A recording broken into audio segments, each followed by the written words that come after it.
Good morning. This is the Daily Space for today, Tuesday, August 25th, 2020. I am your host, Beth Johnson, and I am here to, once again, put planetary science in your brain. It's me again. You may be wondering why you are seeing me on a Tuesday and not a Thursday. Much of our team is swamped with setting up and managing the Planetary Science Institute's annual retreat, which this year, of course, is virtual. And who better to help put on a virtual event than the group that brought you CosmoQuesticon? So Pamela, Annie, and Allie are doing all the things while I hold down the daily space for it. Whee! All right. News this week was a bit scarce from yesterday. I only had one press release in my inbox. I'm pulling some from Friday as a result. Hey, space peeps, it's pandemic. Can you make with the press releases? People are stuck at home and need their science fix, and I've got a show to put on. So honestly, it's amusing to me that I managed to find another set of planetary science stories to share today. I'm hoping we'll have some more for Thursday, or I'll have to dig into that astrophysics background to explain stars and black holes. None of us want that. So let's get to it, shall we? New research published in the Geophysical Research Letters has found that Europa's poles have shifted, and the cracks show that the icy surface has reoriented by 70 degrees. This event occurred fairly recently, in the last few million years. This true polar wander can only happen if the shell is disconnected from the moon's core and is free-floating on a subsurface ocean, which is great confirmation of the composition of Europa. Lead author Paul Schenck explains, our key finding is that the fractures associated with true polar wander on Europa cross-cut all terrains. This means that the true polar wander event is very young and that the ice shell and all features formed on it have moved more than 70 degrees of latitude from where they first formed.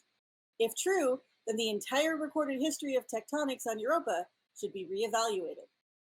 The research was done using images from NASA's Galileo spacecraft, and the results give us several questions that the upcoming Europa Clipper mission should be able to answer.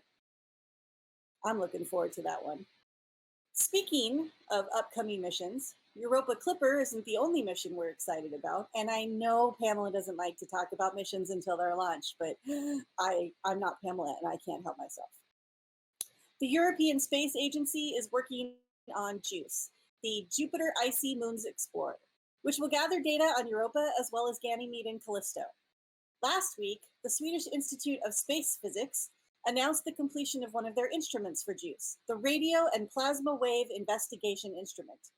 Per the press release, the instrument is designed to investigate, in particular, how Jupiter's magnetosphere interacts with the atmospheres of the icy moons. We primarily hope to identify and map how Ganymede's ocean flows under the ice sheet and what processes keep it going. With RPWI, we will not be able to detect any life in the oceans, but where there is liquid water, there are opportunities for life. That's kind of exciting, don't you think? JUICE is currently expected to launch in 2022 from French Guiana on an Ariane 5, and will hopefully cover the launch and all the science as it comes in. So please stay tuned. And I didn't change my slide, so hold on. That's Europa. Let me show you. That's what the JUICE mission looks like. Isn't that exciting? And you can see Ganymede in the front. All right, and now for the next story. Everything's going to be a little wonky this week, folks. I'm trying to do all of this differently. Don't mind us. All right, finally, we bring you new images of Comet NEOWISE, which continues to generate research and press releases, and I am very thankful for the press releases. There were three of them on this next story.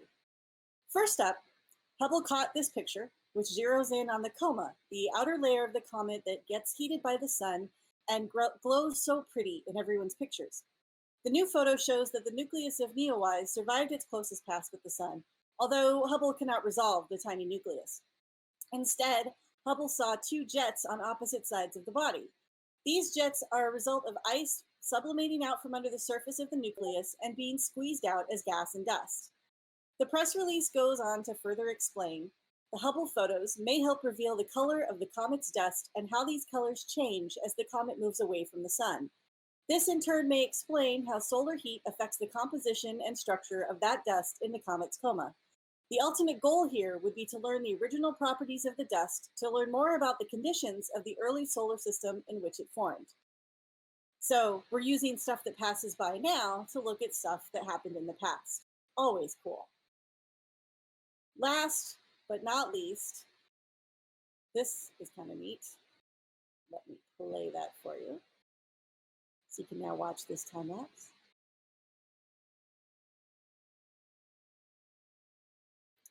The Gemini Observatory put together a set of images into a brief time lapse of Comet NEOWISE that, quote, displays a spiraling stream of molecular gas that reveals the rotation of the comet's nucleus. The time-lapse sequence, compressed to only a few seconds, represents about 1/5 of the approximately 7.5-hour rotation period of the comet. Basically, those jets that Hubble captured are shown by Gemini to be spiraling outward like water from a spinning garden hose. And oh, wouldn't I like to be outside going through water from a spinning garden hose, but California's on fire. And once again, oh man, because it's 2020, I'm going to touch on the potential for an asteroid to hit Earth. This one right before US Election Day. Numerous news outlets have exclaimed that we are going to get hit.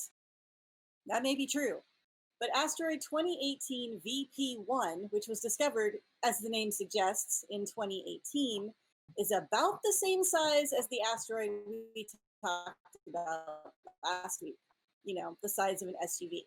While it may pass very close to our planet at about 5,000 kilometers, it's too small to do any serious damage. I know that disappoints some of you.